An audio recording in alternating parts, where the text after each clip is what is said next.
The 4 stages of sexual sin. Sexual sin is not a new phenomenon in the world today. It is also not a new phenomenon within the church. The way sexual sins are praised in the culture today, one would believe it was normal for everyone to engage in. It has gotten to the point that if you do not commit these acts, people will look at you strangely. You may believe they should celebrate you for being pure and holy, but instead, they will insult and call you names. This is what society has evolved into, and it has crept into the church. There is immorality in the Church of Christ today, and individuals are turning a blind eye because they do not want to be perceived as overly holy. We accept these practices in churches today, to the point where people come to perpetrate these sins alongside church members and even church leaders. So today, we'll look at what I'd like to call the 4 stages of sexual sin. As we progress through these stages, we shall look at them from the perspectives of adultery and fornication. We shall look at the 4 stages of each of these sins side by side. What is the progression of sexual sin? Level 1. The eyes. I can confidently state that all fornication and adultery begin with the eyes. You should be aware that what you spend your attention on can affect your next minute, day, or months. Your eyes can dictate your next move. Many people are unaware of the power of their eyes. We commonly discuss the tongue. We claim that the tongue is powerful. We claim that the mind and heart are powerful. Yet we overlook the eyes. The eyes are the body's light source, and what you look at determines what your body, mind, and brain will focus on and achieve. If you spend your time looking at another man or woman with lust, you will allow the spirit of lust to enter. If you spend your time looking at immoral photographs of individuals on the internet, you will allow the spirit of lust to enter. And once the spirit of lust has taken root in your life, it will not go quietly. Satan never lets go of any stronghold. He refuses to give up any ground. This is why so many people have silently struggled with porn for 5, 10, 20, or even 30 years. Once Satan establishes a stronghold, he will not let go. Your eyes are quite powerful. They are linked to the brain and psyche. This is what precipitated David's sin. David awoke from his bed and stepped out onto the palace's roof. He saw Bathsheba swimming. The Bible stated that he not only looked, but also saw. David looked and saw. He focused on Bathsheba's nakedness. Even if David attempted to flee, he had seen Bathsheba naked.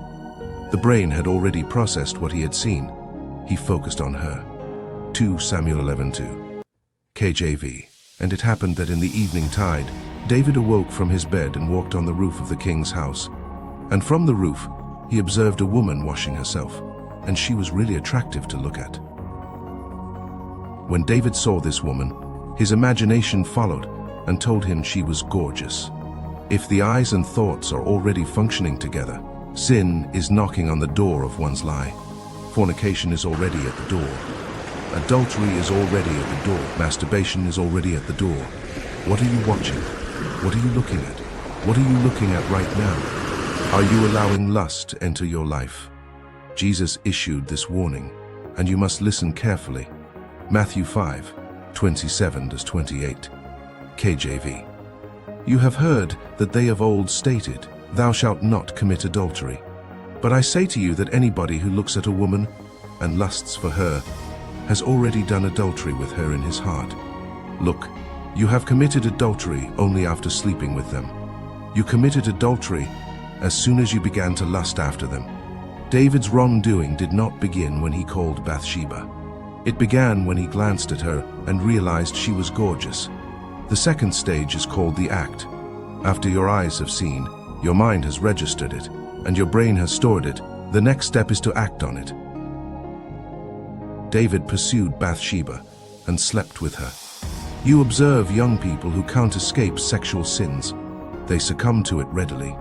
Fornication is regarded as a normal aspect of life. This is because of what they've seen. They now have the ability to act. They will not want to waste it. When immorality is maintained in the heart for a long period, it will eventually come out, and they will act on it. People commit adultery not because they woke up one day and decided they wanted it. It has built up in them. Fornication is popular nowadays. and many don't care about the consequences. People no longer care what will happen to them. They simply do not care about the consequences of their behavior. They simply wish to engage in this wicked deed. You are a child of God. You don't have to do something just because others are doing it. You are not permitted to engage in this wicked thing that others call pleasure. This is not pleasure. It is that David was penalized for his actions. You do not want to be punished for this. Adultery and fornication carry severe penalties, as do sexual immorality. The third stage is invisible. This is the stage that people do not see. This is the stage that most people are unfamiliar with. This is the spiritual implication stage. 1 Corinthians 6:16. KJV, what? Do you not realize that you and a harlot become one body? He says that two shall become one flesh. If you commit adultery or fornication, you have united yourself with the person you slept with. Sex, in its essence, unites two people. When you sleep with different people, you share yourself with them and form bonds with each of them. Whatever is spiritually affecting them today has a way into your life. You have now become one with that person. You are declaring, in public, that I and this person have become one. This person's spiritual concerns will be shared with you. You are now carrying not only your own issues, but also those of others. Examine the lifestyles of those who are fornicating. You may believe they are wealthy, or that they live a comfortable lifestyle. In reality, they bear the burdens of others. This is why one-night stands are extremely harmful. You don't know anything about the person or their family history. Most of the time, you don't even know their surname. The two will become one. These folks have banded together with numerous others and are now bearing the burdens of others. Have you ever done this before? Look, you'll notice that you're having some troubles that you have no idea how you got. Things will spiral out of control for you, and you will have no idea how it happened. The truth is that you have taken on another person's troubles by being one flesh. You may not believe it, but this is the truth. You are becoming one with whoever you sleep with. If you have committed that error, you must dissolve the bond through prayer. You must pray diligently in order to break the tie between yourself and the source of your issues. A young man emailed us to share his story. He is a young businessman who has done well for himself. He was making more than 6 figures per year. He encountered a young lady whom he described as stunningly gorgeous.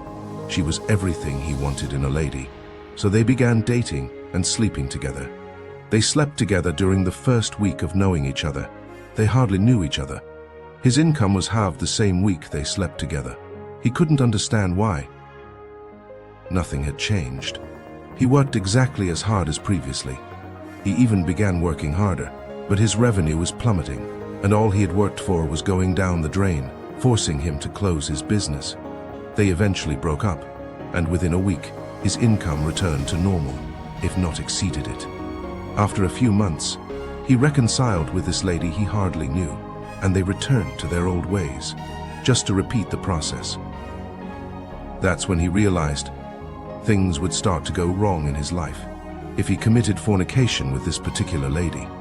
Joining yourself to others has spiritual ramifications. The fourth stage is the mess and remorse stage. There are numerous events that occur at this stage. There is humiliation at this point. There is guilt, addiction, and struggle exist at this stage. Looking back at David's story, we can see that he went through a lot at this point. He got the woman pregnant and needed to find a means to avoid being held responsible for it. He got her husband slain. He was penalized for it.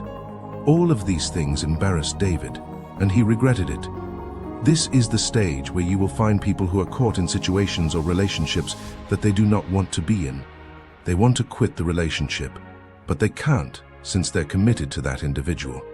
After learning that everything is sin, the effort to change begins. The devil, the body, does not want you to leave and return to a holy life. Therefore, the war for freedom shifts from physical to spiritual.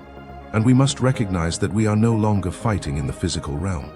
Ephesians 6:12. At this point, one requires God's power to escape. To win, one must put on the entire armor of God. Ephesians 6:13-18. You cannot battle sexual immorality alone. You can't get free of this sin alone. You need Jesus to assist you get out of this mess you've created for yourself, which is why you must accept him into your life. The world may have persuaded you to join them, but don't allow them keep you there. I encourage you today, even before you reach stages 2, 3, and 4. Fight stage 1. Be vigilant about what you're watching. Protect your eyes. Protect what you're looking at. Remove anything that tempts you to lust. Stop watching specific movies and TV shows. Better men and women than you and me have fallen because of their gaze. Job 31:1. I made a covenant with my eyes. Why should I consider hiring a maid? If you are unable to discipline your eyes, you will have a serious problem with eye lust. As a man or woman, if you can't control how you look at the opposite sex, you'll fall victim to the passion of the eyes. Job made an eye pledge, never to gaze at a maiden's nakedness. Job 31:1. I made a covenant with my eyes. Why should I consider hiring a maid? We all know that we cannot go through life with our eyes closed. It is not realistic. There is a difference between simply strolling and someone capturing your sight. You do not have to stay there. You don't need to keep looking. Get on with your day. Why do you need to look for a second, third, or longer period of time? Do not look. Say that with me. Do not look. So, that's the first practical step. Just don't look. Say that with me. Don't look. And I think we can all agree that there are various ways of looking. You glance while driving, strolling, or going about your daily routine. However, there is an entirely distinct way of staring when you are lusting after someone. That is what I am saying. Do not do it. You know the type of gaze that makes you imagine other possibilities. Let's imagine you're walking down the street and notice an attractive person of the other gender. Continue on with your business. You do not need to turn your head and start fantasizing. Simply don't look. Every fornication begins with someone looking. All adultery begins with someone looking. All you have to do is stare and lust. That's the door the devil needs. That is the entrance that the spirit of lust requires. That look, Ephesians 4:27, gives us instructions. Never give in to the demon. Do not look. David couldn't take his gaze away when he spotted Bathsheba bathing on the rooftop. That lust drove him to commit adultery and murder, which had serious consequences for his life. It all began with him looking. This is my point about how lust causes people to make. David stole another man's wife and then murdered that woman's husband because he had gotten her pregnant. Lust is harmful because it causes people to make decisions that they later regret. The spirit of lust drives people to make decisions they know are bad. I mean, we all know, and I'm sure David knew, that fooling with another man's wife would never end well, but he did it anyway. Why? Because lust causes people to make foolish decisions. It causes people to make foolish decisions. People destroy wonderful marriages out of passion. Lust drives people to marry those they shouldn't. I know I'm not telling any lies today. Aside from surrendering their lives to Christ, the most important decision a person will make is who they marry. However, the spirit of lust will lead them to marry the wrong person. Lust causes people to spend money that they should not be spending. Now, don't answer aloud, but has lust ever led you astray? Everything that happened to David began because he was looking. My first bit of practical advice is, don't look. Say that with me. Do not look. One more time.